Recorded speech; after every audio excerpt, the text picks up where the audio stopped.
Respira fundo. Porque o que eu vou te contar agora não é sobre um pai desesperado procurando a família dele. É sobre um assassino construindo, tijolo por tijolo, dentro do próprio crânio, o álibi perfeito para o crime que ele mesmo cometeu. Esquece tudo que te venderam sobre fratura. Esquece o marketing de conspiração hospitalar. Esquece o cartaz do homem correndo por corredores brancos gritando o nome da esposa. Porque a verdade que ninguém teve coragem de sussurrar no seu ouvido, é que Ray Monroe não é a vítima dessa história. Ray Monroe é o monstro. E o filme inteiro, cada segundo dele, é a gravação clínica, fria e detalhada, do exato instante em que uma consciência humana comete suicídio para não ter que carregar o peso do que fez. Eu preciso que você entenda uma coisa antes de mais nada. O cérebro humano não existe para te contar a verdade. Ele existe para te manter vivo. E às vezes manter você vivo significa mentir para você com uma convicção tão absoluta, tão cirúrgica, que você vai jurar de pé junto que essa mentira é a única realidade que já existiu. É isso que a psiquiatria forense chama de mecanismo de defesa dissociativo. E não estamos falando de uma mentirinha, de uma desculpa esfarrapada para o chefe. Estamos falando da mente inteira, todos os seus recursos, toda a sua criatividade, virando-se contra a própria pessoa para construir uma narrativa alternativa tão elaborada que ela substitui os fatos.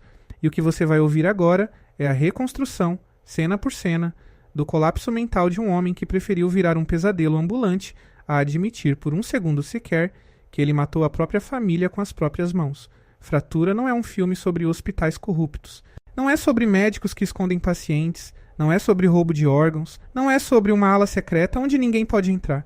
Isso tudo, absolutamente tudo, é o produto de uma mente que está implodindo em tempo real e que precisa desesperadamente de vilões externos para justificar o vazio que ficou depois que ela decidiu apagar o próprio crime. Porque pensa comigo, o que é mais fácil de suportar? Admitir que você matou sua esposa num acesso de fúria ou construir uma teoria da conspiração inteira, com médicos sinistros e corredores secretos, para provar que você é a vítima e não o executor? Se você já sentiu medo do que a sua própria mente é capaz de esconder de você, não perca o controle. Firme a sua âncora na realidade deixando o seu like agora, inscreva-se no Dominadamentes e me conte nos comentários se você já teve uma memória que descobriu ser totalmente falsa. Porque o que você vai ver aqui não é ficção, é um manual, disfarçado de thriller, sobre como a mente humana comete o crime perfeito contra si mesma. E antes de continuar, eu preciso que você entenda a diferença entre mentir e delirar, porque são coisas completamente diferentes. E é essa diferença que transforma a Fratura de um simples filme de suspense numa autópsia psiquiátrica. Quando alguém mente, existe consciência do ato. Existe uma pessoa escondendo a verdade, sabendo qual é a verdade, e escolhendo deliberadamente contar outra coisa. Mas o delírio é outra categoria de fenômeno completamente diferente. No delírio, a pessoa não está escondendo nada de ninguém, porque ela mesma não tem mais acesso à verdade. A mentira deixou de ser mentira e virou, para o cérebro daquela pessoa, o único fato disponível. Ray Monroe não está mentindo para os médicos, para a polícia, para a própria filha que ele ainda acredita estar viva. Ele está genuinamente, estruturalmente, convencido de que tudo aquilo é real. E é isso que torna esse tipo de colapso tão mais aterrorizante do que qualquer vilão consciente de suas próprias intenções malignas. Pensa no cérebro como um sistema de proteção que evoluiu ao longo de milhares de anos para manter o organismo funcionando mesmo em condições de trauma extremo. Quando um soldado em combate vê o companheiro morrer ao lado dele e continua atirando, sem processar emocionalmente o que acabou de acontecer, isso é o mesmo sistema. Quando uma vítima de abuso constrói, ao longo de anos, uma narrativa em que o abusador é na verdade a pessoa que cuidava dela, isso também é o mesmo sistema. O cérebro prioriza a sobrevivência funcional acima da precisão factual. E no caso de Ray, a ameaça que precisava ser neutralizada não era externa, era interna. Era a certeza insuportável de que ele, com as próprias mãos, tinha destruído tudo o que mais amava. E é aqui que entra um conceito que a psiquiatria forense usa com frequência em casos de homicídio seguido de amnésia dissociativa. Chama-se morte do ego. Não é uma metáfora poética, é um fenômeno clínico documentado, onde a estrutura de identidade da pessoa, o eu, que ela reconhece como si mesma, entra em colapso total diante de um ato tão contrário à própria autoimagem que a mente literalmente não consegue integrar esse ato como tendo sido cometido por eu. Então ela cria um substituto, um eu alternativo, que não fez aquilo, que é vítima daquilo, que está lutando contra forças externas para consertar aquilo. E esse eu alternativo assume o controle completo, com uma convicção que nenhum polígrafo, nenhum interrogatório, nenhuma evidência física vai conseguir quebrar. Vamos voltar ao início, ao canteiro de obras, a cena que todo mundo lembra como o acidente. Um lugar abandonado, escuro, cheio de ferro retorcido e concreto quebrado. Ray, a esposa, a filha pequena e um instante de violência que muda tudo. A versão que Ray conta para si mesmo e que ele vai repetir para o resto do filme com uma convicção assustadora é que forças externas, um sequestrador, um perseguidor, alguém, tirou a família dele à força. Mas a clínica, a psiquiatria forense, o que a ciência da mente nos ensina sobre esses colapsos, aponta para outra direção, muito mais perturbadora. Naquele momento, sob a pressão de algo que o filme sugere ser insuportável, algo se rompe dentro de Ray. E é ali, exatamente ali, no instante em que a esposa cai e não se levanta mais, que nasce o que a gente chama de fuga dissociativa. A fuga dissociativa não é um desmaio, não é um apagão comum, dessas coisas que a gente vê em filme de ação, onde o herói bate a cabeça e esquece só um dia. A fuga dissociativa é a consciência inteira se desligando do presente insuportável para reconstruir, em tempo real, uma versão da realidade em que o próprio indivíduo não é o culpado. É um mecanismo de sobrevivência tão extremo que a pessoa literalmente para de acessar a versão real dos eventos. O cérebro, feito um editor de filme desesperado, começa a cortar cenas, substituir personagens, inventar vilões, tudo isso numa velocidade que a consciência desperta não consegue nem perceber que está acontecendo. E se você reparar bem na estrutura do filme, vai perceber uma coisa perturbadora. A mente de Ray não inventou uma fantasia aleatória. Ela inventou exatamente o tipo de fantasia que protegeria ele da pior forma possível de culpa que existe. Porque não é qualquer culpa, é a culpa de ter matado com as próprias mãos, num acesso de raiva, a mulher que ele jurou proteger na frente da própria filha. Existe uma hierarquia de traumas que a psiquiatria reconhece, e no topo dessa hierarquia está exatamente esse tipo de ato, a violência cometida contra quem se ama, testemunhada por quem se ama ainda mais. O cérebro de Ray, confrontado com essa possibilidade, escolheu literalmente destruir a própria capacidade de acessar a verdade, em vez de integrar o que aconteceu. E essa escolha, mesmo sendo automática, mesmo sendo inconsciente, tem um custo gigantesco, porque cada camada de mentira que a mente adiciona para sustentar essa fuga exige mais energia mental, mais desconexão da realidade, mais distância entre quem Ray era antes e quem ele está se tornando dentro do próprio delírio. E isso não é fraqueza. E essa é uma das coisas mais incômodas de se admitir sobre esse tipo de colapso. Não é frescura, não é desculpa, não é o personagem sendo fraco, é o cérebro humano fazendo exatamente aquilo que ele foi desenhado ao longo de milhões de anos de evolução para fazer quando confrontado com um dano psicológico incompatível com a continuidade da própria identidade. O problema é que esse mecanismo, criado para proteger, nesse caso específico, criou um monstro, porque a mente de Ray não parou em "eu não fiz aquilo". Ela continuou construindo, cena por cena, elaborando cada vez mais os detalhes da conspiração, adicionando vilões, adicionando perseguidores, adicionando um hospital inteiro de médicos sinistros, só para manter a mentira de pé. E é aqui que a coisa fica realmente sombria, porque o hospital para o qual Ray é levado depois, aquele lugar que ele descreve como labiríntico, ameaçador, cheio de segredos, não é um vilão, é uma instituição médica real, tentando lidar da melhor forma possível com um homem em surto psicótico agudo, violento, desorientado, que acabou de passar pelo pior trauma da vida dele. Só que a mente de Ray, já operando dentro da narrativa alternativa que ela mesma construiu, reinterpreta cada gesto normal de cuidado médico como uma ameaça. Uma injeção vira uma tentativa de sedação forçada para encobrir um crime. Um corredor fechado por segurança vira um esconderijo secreto de conspiração, uma enfermeira tentando contê-lo. Fisicamente, vira uma carcereira. O hospital não mudou. Quem mudou foi o filtro através do qual Ray processa a realidade. E é importante você entender uma coisa sobre esse tipo de colapso. A mente não faz isso de propósito no sentido de ser uma escolha consciente e calculada. É automático. É o cérebro humano usando o único recurso que ele tem disponível quando confrontado com uma culpa devastadora demais para ser processada. Ele reescreve a história. E quanto mais ele reescreve, mais convincente a mentira fica. Até que a fronteira entre o que aconteceu de verdade e o que Ray lembra que aconteceu desaparece completamente. E tem um detalhe que eu preciso que você grave, porque é ele que transforma esse filme de um simples twist de thriller numa demonstração quase didática de como delírios paranoides se sustentam. Todo delírio paranoide bem construído precisa de uma característica específica que é a capacidade de se autoproteger contra qualquer evidência contrária. Isso significa que, quanto mais alguém tenta convencer Ray de que a esposa está morta, de que a filha está morta, de que não existe conspiração nenhuma, mais forte fica a certeza dele de que essas pessoas fazem parte da conspiração. O próprio ato de contradizer o delírio é reinterpretado pelo cérebro como prova de que o delírio é verdadeiro. É um sistema fechado, hermético, que se retroalimenta. Cada médico que tenta ajudar vira mais uma peça do quebra-cabeça sinistro. Cada segurança que tenta contê-lo, fisicamente, vira mais uma confirmação de que existe algo a ser escondido. E é exatamente esse mecanismo que explica por que Ray consegue se mover pelo hospital inteiro, cometer um sequestro completo, sem que a própria mente dele jamais o interrompa com uma dúvida, um momento de clareza, um segundo de hesitação.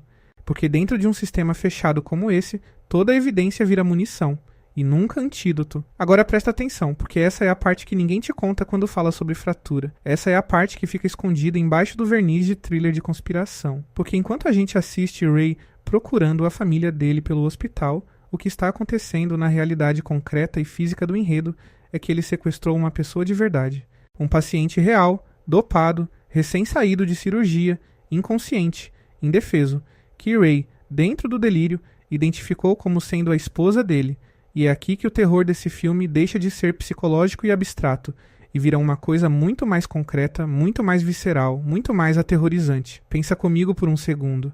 Esquece o Ray por um instante, esquece a perspectiva do protagonista e imagina a perspectiva desse paciente. Uma pessoa qualquer, que entrou naquele hospital por um motivo completamente alheio a essa tragédia toda, que passou por uma cirurgia, que está anestesiada, vulnerável, o corpo ainda reagindo aos efeitos dos remédios, a mente ainda nebulosa. Essa pessoa não fez nada.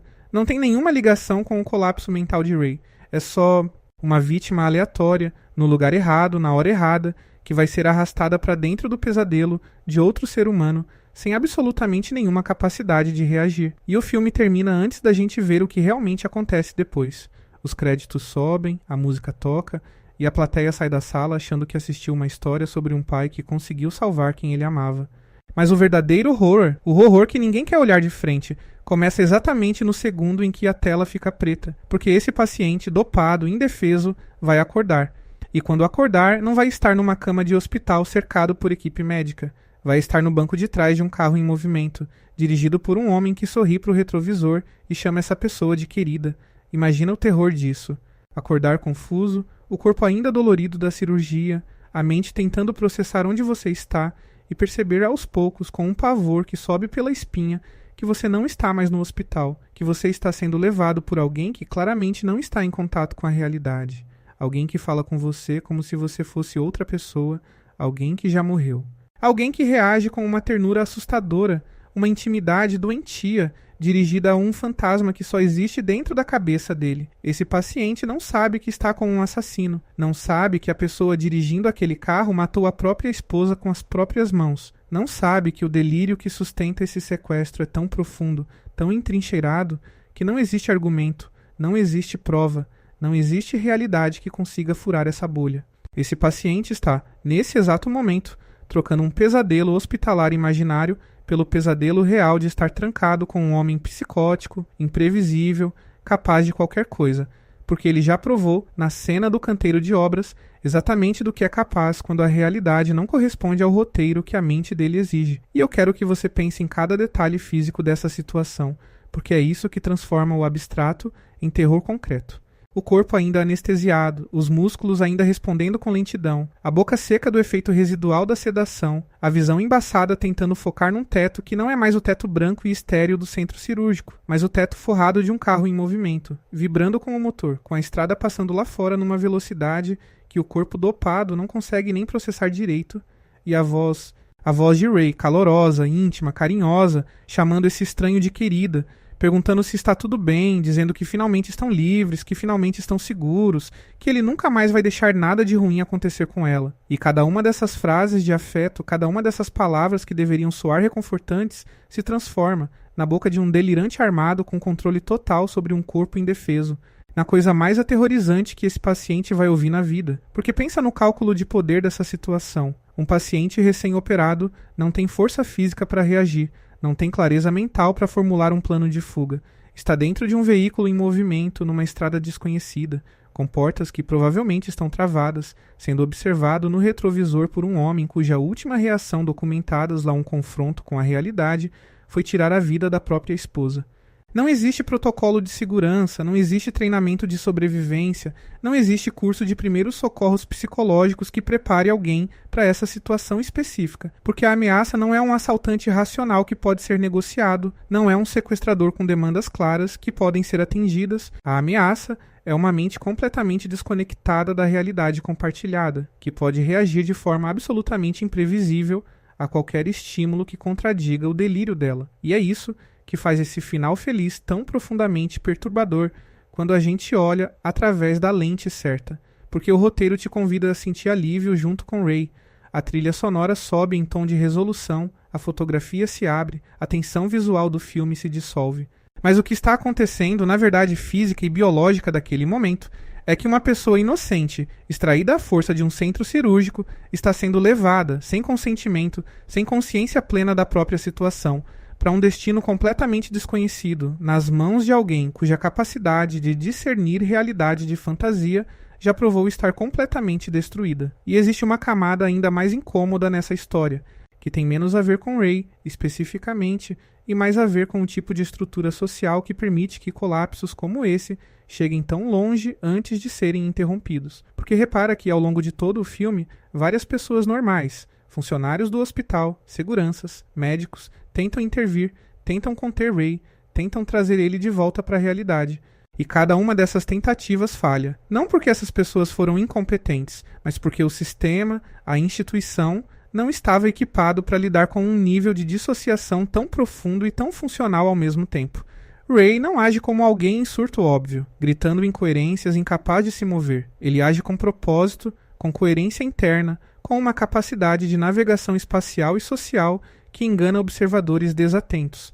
E é exatamente essa coerência aparente, essa capacidade de parecer racional enquanto opera dentro de uma realidade completamente fabricada, que faz desse tipo de colapso psiquiátrico um dos mais perigosos e mais difíceis de identificar antes que o dano já esteja feito. E isso não é exclusividade de filme. Isso acontece em menor escala, com uma frequência que deveria assustar muito mais gente do que assusta.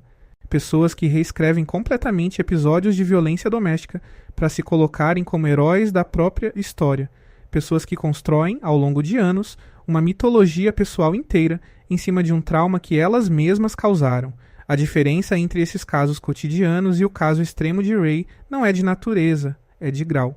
É a mesma arquitetura psicológica, a mesma necessidade desesperada de proteger o ego de uma verdade insuportável, só que em fratura, o roteiro decidiu levar esse mecanismo até a sua consequência mais extrema e mais visceral, transformando o delírio protetor numa máquina de produzir novas vítimas. E é isso que faz de Fratura, quando você olha através dessa lente, um filme infinitamente mais perturbador do que qualquer trailer de conspiração hospitalar poderia sugerir.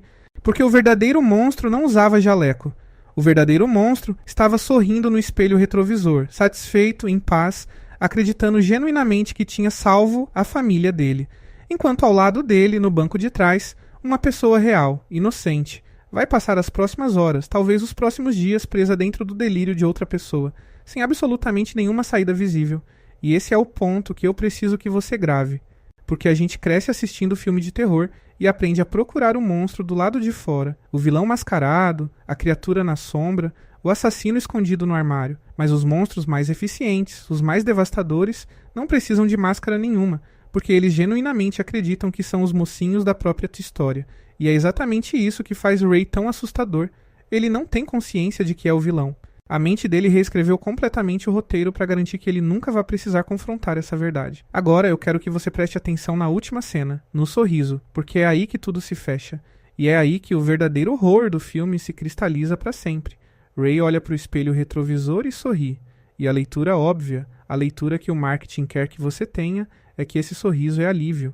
É a vitória de um pai que finalmente reencontrou quem ele ama. Mas olha de novo, olha através da lente clínica. Esse sorriso não é alívio.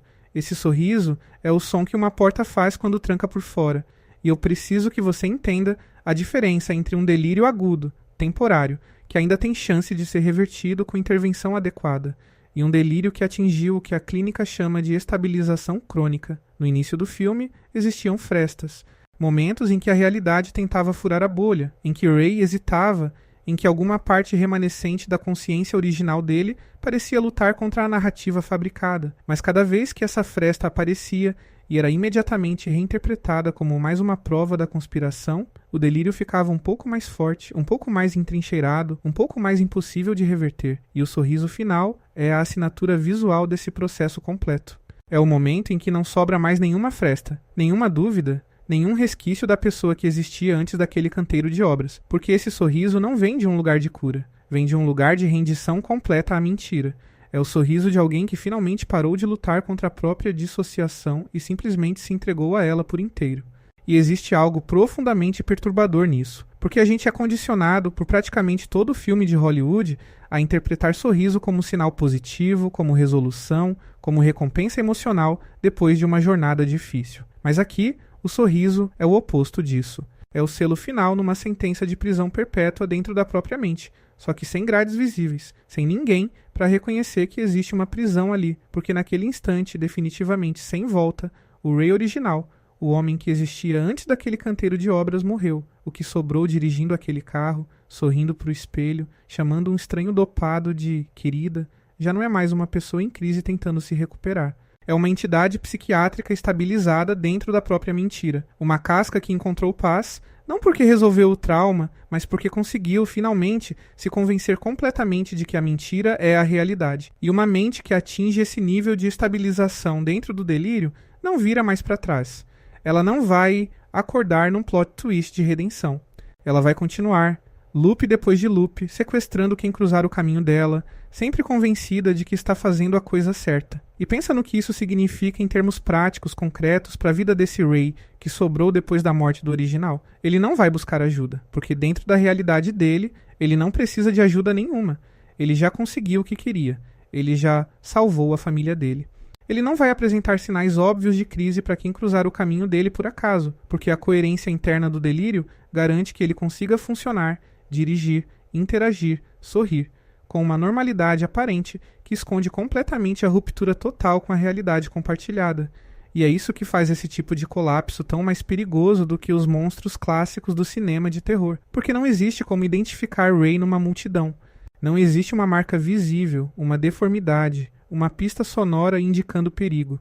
Existe só um homem sorridente, dirigindo um carro, aparentemente feliz, levando consigo no banco de trás o próximo capítulo de uma tragédia que ele mesmo não tem mais capacidade de reconhecer como tragédia. E é essa invisibilidade, essa capacidade de passar despercebido em meio à normalidade cotidiana, que torna esse tipo de colapso psiquiátrico infinitamente mais assustador do que qualquer criatura de garras e presas que o cinema de terror já inventou. Porque não existe estaca de madeira, não existe água benta, não existe ritual de exorcismo capaz de reverter uma mente que já decidiu, lá no fundo, que a mentira é mais suportável que a verdade. O único exorcismo possível seria confrontar a culpa de frente, e é exatamente isso que essa mente escolheu, de forma automática e irreversível, jamais fazer. E é essa verdadeira mensagem escondida atrás da fachada de thriller de conspiração hospitalar. Não é sobre médicos corruptos, nunca foi. É sobre o quanto a mente humana, quando pressionada além do limite que ela consegue suportar, é capaz de construir uma prisão perfeita, sem grades, sem paredes visíveis, onde o prisioneiro acredita genuinamente que está livre, e onde qualquer pessoa que se aproxime demais corre o risco de ser puxada para dentro dessa mesma prisão, sem aviso, sem escolha, sem escapatória. E é isso que faz esse final tão insuportavelmente sombrio, quando você entende o que realmente está acontecendo. Porque não existe resgate para esse paciente no banco de trás. Não existe um herói vindo salvar essa pessoa. O filme acaba, mas a vida real dessa vítima, dentro da lógica da história, está apenas começando a desmoronar, e a plateia, satisfeita com o final feliz, nunca vai saber o que acontece depois que a estrada continua e a câmera não segue mais. Eu quero que você pense em quantas histórias, quantas narrativas do dia a dia escondem esse mesmo mecanismo, quantas vezes alguém reescreve completamente uma memória traumática para se colocar como vítima de uma situação em que, na verdade, foi o agente causador do dano. A mente humana é a maior contadora de histórias que existe, e às vezes a história que ela mais precisa contar é aquela em que você nunca é o vilão, Deixe seu like se essa teoria te fez sentir pena do paciente no banco de trás. Confirme a sua inscrição e ative as notificações antes que você também seja sequestrado pelas próprias ilusões, porque a verdade mais assustadora que fratura esconde não é sobre hospitais, não é sobre conspirações, não é sobre corredores secretos. É sobre o quanto a nossa própria mente é capaz de mentir para nós com tanta convicção que a gente nunca mais consegue distinguir entre o que aconteceu de verdade e o que a gente precisou inventar para continuar respirando. E antes de fechar essa análise, eu quero deixar uma última reflexão para você carregar depois que esse vídeo acabar. Porque a gente adora assistir filme de terror pensando que o monstro está sempre do lado de fora, esperando na escuridão, escondido debaixo da cama, à espreita numa floresta qualquer. Mas fratura, quando você olha através da lente certa, te mostra uma verdade muito mais difícil de digerir. O monstro mais eficiente que existe não precisa de garras, não precisa de presas, não precisa nem de má intenção consciente. Ele só precisa de uma mente humana comum, colocada sob pressão extrema demais, escolhendo, num nível completamente automático e fora do controle consciente, destruir a própria capacidade de distinguir real de irreal, só para sobreviver um segundo a mais dentro de uma culpa impossível de carregar. E é isso que faz esse filme tão mais assustador do que qualquer criatura sobrenatural poderia ser. Porque criaturas sobrenaturais a gente pode negar que existem, a gente pode se convencer de que monstro debaixo da cama é ficção, mas o mecanismo psiquiátrico que transformou Ray Monroe numa entidade capaz de sequestrar um paciente indefeso e sorrir satisfeito para o espelho retrovisor, esse mecanismo é inteiramente real, documentado, estudado e existe em potencial dentro de qualquer mente humana, levada além do limite que ela consegue suportar. E talvez essa seja a pergunta mais desconfortável que fratura te deixa depois que os créditos terminam de subir. Quantas vezes, na vida real, alguém ao seu redor já reescreveu uma tragédia inteira só para conseguir se olhar no espelho e continuar sorrindo? E enquanto a tela fecha em preto e a trilha sonora sobe, em algum lugar daquela estrada, um carro continua andando. Um homem sorri para o retrovisor. E no banco de trás, uma pessoa que não fez nada, além de estar no lugar errado, na hora errada, começa a entender aos poucos, com o coração disparado, que o pesadelo dela só está começando e que o monstro que vai definir o resto da vida dela nunca precisou de presença sobrenatural nenhuma. Ele só precisou de uma mente humana disposta a se destruir por completo, só para não ter que carregar o peso da própria culpa.